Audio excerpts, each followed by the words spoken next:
অখিল গগৈয়ে শিৱসাগৰৰ দালাল এজনক দিলে দেখাই পেলাই 2 লাখ টকা আৰু দেখাই পেলাই দিয়াটোৱে হ'ল কাল। নমস্কাৰ জনাইছো সকলো বন্ধু বান্ধৱীকে আৰু আৰম্ভ কৰিছো মোৰ আন এটি নতুন ভিডিঅ' আৰু আপোনালোকে নিশ্চয় থাম্বনেইলখন দেখি গম পাইছে 2 লাখ টকা দিলে আমাৰ অখিল গগৈ। এতিয়া আহো মূল কথাটোলৈ। অখিল গগৈয়ে দিছিলে 2 লাখ টকা শৃংখল চলিহাক আৰু তাকে মানে যদি অখিল গগৈয়ে সেইটো পইচা মনে মনে দিলে হয় তেতিয়া কিন্তু অখিল গগৈ ভাল। আৰু এতিয়া অখিল গগৈয়ে ৰাজহুৱাকে আজি প্ৰেছ মেল পাতি কৈছে যে মই 2 লাখ টকা তেওঁক ইলেকশ্যন খেলিবলৈ দিম আৰু তেওঁ তাতে লাজ পাইছে। লাজ পাই পেলাই কি কৰিছে, মোক অখিল গগৈয়ে দিয়া টকা নালাগে, জয়ন্ত মল্লবে বোলে তেওঁক টকা দিছে আৰু তেওঁ নিজ মুখে স্বীকাৰ কৰিছিলে। গতিকে তেওঁ এতিয়া কি কৰিছে, লম্ফজম্ফ কৰিছিলে। আৰু যদি অখিল গগৈয়ে সেই পইচাটো যদি মনে মনে দিলে হয়, সেই যে মেছেজ কৰিছিলে 24ত যেতিয়া মেছেজ কৰিছিলে তেতিয়া যদি অখিল গগৈ মনে মনে দি দিলে হয় তেতিয়া একদম অখিল গগৈ জয়গুণ গাই থাকিলে হয়। আৰু আপোনালোকক মই মানে কি ক'ম, আপোনালোকে নিজে চাবচোন। মই যে কালি পৰহি যিটো ভিডিঅ' বনাইছোঁ সেই ভিডিঅ'টোত আপোনালোকে কমেণ্টবিলাক চাবচোন। তাত শিয়ালৰ মানে কমেণ্ট কেনেকুৱা আৰু শিৱসাগৰৰ ভদ্ৰলোকবিলাকৰ কমেণ্ট কেনেকুৱা। গতিকে শিৱসাগৰখন ভদ্ৰ সমাজ এখন আৰু তাত ভদ্ৰ মানুহেৰে ভৰি আছে আৰু তেওঁলোকে জানে কাক ভোট দিব লাগে নালাগে।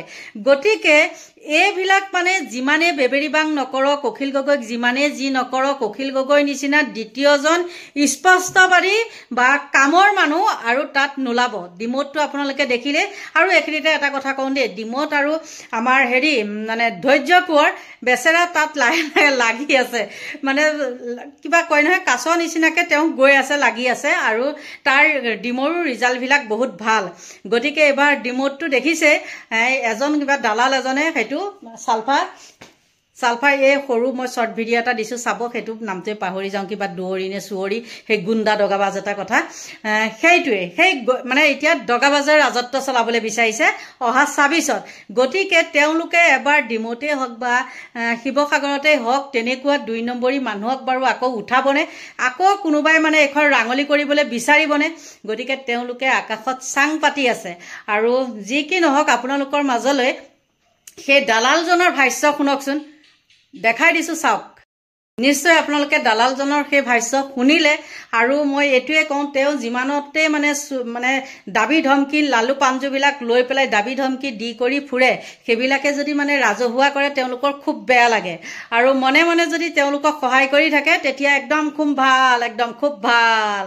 তেহেঁতৰ মানে সেইবিলাকতকৈ আৰু ভাল বেলেগ নায়েই মানে, গম পাইছে। আৰু এতিয়া যে মই যে গাই ফুৰিছে মোক এই বুঢ়ীজনী বুলি কৈ পেলাই গালি পাৰিব। গালি পাৰিলেনো কি হ'ল, মই যদি কাইলৈকে তেহেঁতক অইন নালাগে 1000 টকা এটাকে দিওঁ, ইছৰাম ৰুঞ্জিন বাইদেউ এনেকৈ আহিব।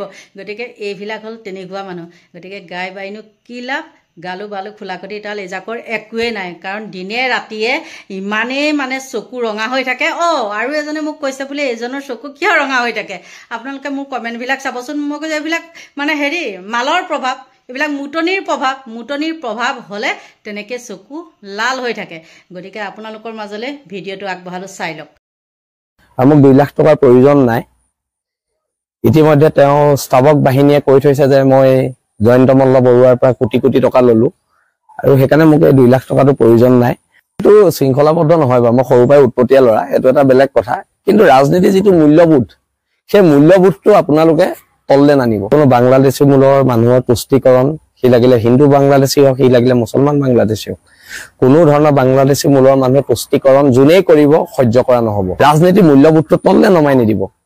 এই টুলুঙা কথা বতৰাই ৰাজনীতিক যিটো মূল্যবোধ আছে, ৰাজনীতিত এটা মূল্যবোধৰ ৰাজনীতি হ'ব লাগে। ৰাজনীতি সদায় মৰ্যাদাপূৰ্ণ হ'ব লাগে, ৰাজনীতি নীতি আদৰ্শ ভিত্তিক হ'ব লাগে। আৰু ৰাজনীতিত এনেকুৱা টুলুঙা কথা বতৰাবিলাকে ৰাজনীতিৰ যিটো মূল্যবোধ, সেই মূল্যবোধটো তললে নমাই দিয়ে।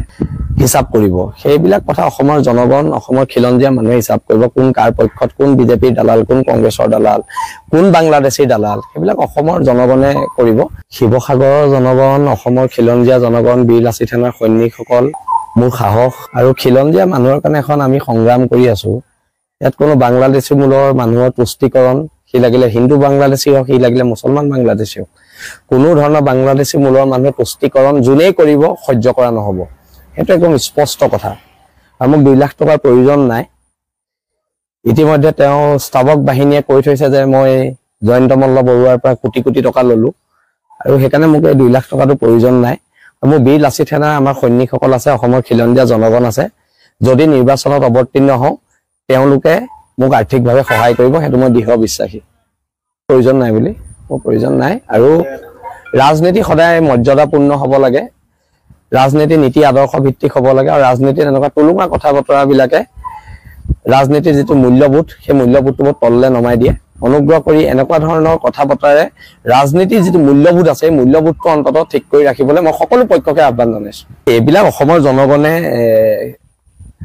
হিসাব কৰিব সেইবিলাক কথা অসমৰ জনগণ অসমৰ খিলঞ্জীয়া মানুহে হিসাব কৰিব কোন কাৰ পক্ষত কোন বিজেপিৰ দালাল কোন কংগ্ৰেছৰ দালাল কোন বাংলাদেশীৰ দালাল সেইবিলাক অসমৰ জনগণে কৰিব আৰু এই ক্ষেত্ৰত মোৰ ক'বলগীয়া একো নাই আৰু কিন্তু মই অনুৰোধ কৰিছো সকলো পক্ষকে প্ৰত্যেকটো দলকে অনুৰোধ কৰিছো ৰাজনীতিৰ মূল্যবোধটো তললে নমাই নিদিব এই তুলুঙা কথা বতৰাই ৰাজনীতিক যেটো মূল্যবোধ আছে ৰাজনীতিত এটা মূল্যবোধৰ ৰাজনীতি হ'ব লাগে আৰু সেইকাৰণে মূল্যবোধৰ ৰাজনীতিটো যাতে তললে নাযায় তাৰ বাবে সকলো পক্ষকে সংযত হ'বলৈ মই আহ্বান জনাইছো তো শৃংখলাবদ্ধ নহয় বা মই সৰু পাই উৎপতীয়া লৰা এটো এটা বেলেগ কথা কিন্তু ৰাজনীতি যেটো মূল্যবোধ সেই মূল্যবোধটো আপোনালোকে তললে নানিব সেই কথাটো মই আপোনালোকক অনুৰোধ জনাইছো সকলো পক্ষকে কেৱল মাত্ৰ ৰাইজৰ দল বুলি নহয় সকলো ৰাজনৈতিক দলকে মই এটো অনুৰোধ জনাইছো মোক 2 লাখ টকাৰ প্ৰয়োজন নাই ইতিমধ্যে তেওঁ ষ্টাফক বাহিনীয়ে কৈ থৈছে যে মই জয়ন্ত মল্ল বৰুৱাৰ পৰা কোটি কোটি টকা ললো আৰু সেইকাৰণে মোক এই 2 লাখ টকাটো প্ৰয়োজন নাই তো শৃংখলাবদ্ধ নহয় বা মই সৰু পাই উৎপতীয়া লৰা এটো এটা বেলেগ কথা কিন্তু ৰাজনীতি যেটো মূল্যবোধ সেই মূল্যবোধটো আপোনালোকে তললে নানিব কোনো বাংলাদেশী মূলৰ মানুহৰ পুষ্টিকৰণ কি লাগিলে হিন্দু বাংলাদেশী হওক কি লাগিলে মুছলমান বাংলাদেশী হওক কোনো ধৰণৰ বাংলাদেশী মূলৰ মানুহৰ পুষ্টিকৰণ জুনেই কৰিব সহ্য কৰা নহব ৰাজনীতি মূল্যবোধটো তললে নমাই নিদিব এই তুলুঙা কথা বতৰাই ৰাজনীতিক যেটো মূল্যবোধ আছে ৰাজনীতিত এটা মূল্যবোধৰ ৰাজনীতি হ'ব লাগে ৰাজনীতি সদায় মৰ্যাদাপূৰ্ণ হ'ব লাগে ৰাজনীতি নীতি আদৰ্শ ভিত্তিক হ'ব লাগে আৰু ৰাজনীতিত এনেকুৱা তুলুঙা কথা বতৰা বিলাকে ৰাজনীতিৰ যেটো মূল্যবোধ সেই মূল্যবোধটো তললে নমাই দিয়ে হিসাব কৰিব সেইবিলাক কথা অসমৰ জনগণ অসমৰ খিলঞ্জীয়া মানুহে হিসাব কৰিব কোন কাৰ পক্ষত কোন বিজেপিৰ দালাল কোন কংগ্ৰেছৰ দালাল কোন বাংলাদেশীৰ দালাল সেইবিলাক অসমৰ জনগণে কৰিব শিৱসাগৰৰ জনগণ অসমৰ খিলঞ্জীয়া জনগণ বীৰ লাচিত সেনাৰ সৈনিকসকল মোৰ সাহস আৰু খিলঞ্জীয়া মানুহৰ কাৰণে এখন আমি সংগ্ৰাম কৰি আছো ইয়াত কোনো বাংলাদেশী মূলৰ মানুহৰ পুষ্টিকৰণ কি লাগিলে হিন্দু বাংলাদেশী হওক কি লাগিলে মুছলমান বাংলাদেশী হওক কোনো ধৰণৰ বাংলাদেশী মূলৰ মানুহৰ পুষ্টিকৰণ জুনেই কৰিব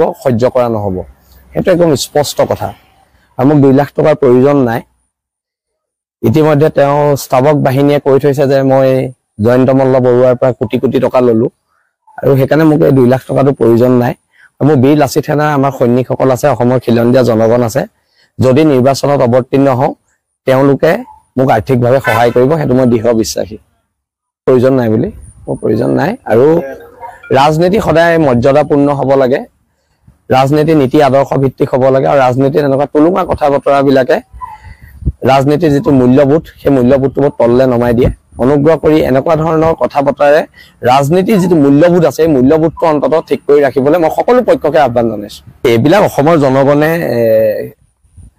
হিসাব কৰিব সেইবিলাক কথা অসমৰ জনগণ অসমৰ খিলঞ্জীয়া মানুহে হিসাব কৰিব কোন কাৰ পক্ষত কোন বিজেপিৰ দালাল কোন কংগ্ৰেছৰ দালাল কোন বাংলাদেশীৰ দালাল সেইবিলাক অসমৰ জনগণে কৰিব আৰু এই ক্ষেত্ৰত মোৰ ক'বলগীয়া একো নাই আৰু কিন্তু মই অনুৰোধ কৰিছো সকলো পক্ষকে প্ৰত্যেকটো দলকে অনুৰোধ কৰিছো ৰাজনীতিৰ মূল্যবোধটো তললে নমাই নিদিব এই তুলুঙা কথা বতৰাই ৰাজনীতিক যেটো মূল্যবোধ আছে ৰাজনীতিত এটা মূল্যবোধৰ ৰাজনীতি হ'ব লাগে আৰু সেইকাৰণে মূল্যবোধৰ ৰাজনীতিটো যাতে তললে নাযায় তাৰ বাবে সকলো পক্ষকে সংযত হ'বলৈ মই আহ্বান জনাইছো তো শৃংখলাবদ্ধ নহয় বা মই সৰু পাই উৎপতীয়া লৰা এটো এটা বেলেগ কথা কিন্তু ৰাজনীতিৰ যেটো মূল্যবোধ সেই মূল্যবোধটো আপোনালোকে তললে নানিব সেই কথাটো মই আপোনালোকক অনুৰোধ জনাইছো সকলো পক্ষকে কেৱল মাত্ৰ ৰাইজৰ দল বুলি নহয় সকলো ৰাজনৈতিক দলকে মই এইখিনিতে কওঁ ভিডিঅ'টো শেষলৈ মোৰ অকণমান মানে ভুল হৈ গ'ল দেই আগটো পিছ হ'ল পিছটো আগ হ'ল গতিকে আৰু বেছিকৈ বহলাই গৈ নাথাকোঁ দীঘলকৈ গৈ থাকিলে আপোনালোকৰো মানে সময়ৰ অপচয় হ'ব নহয়নে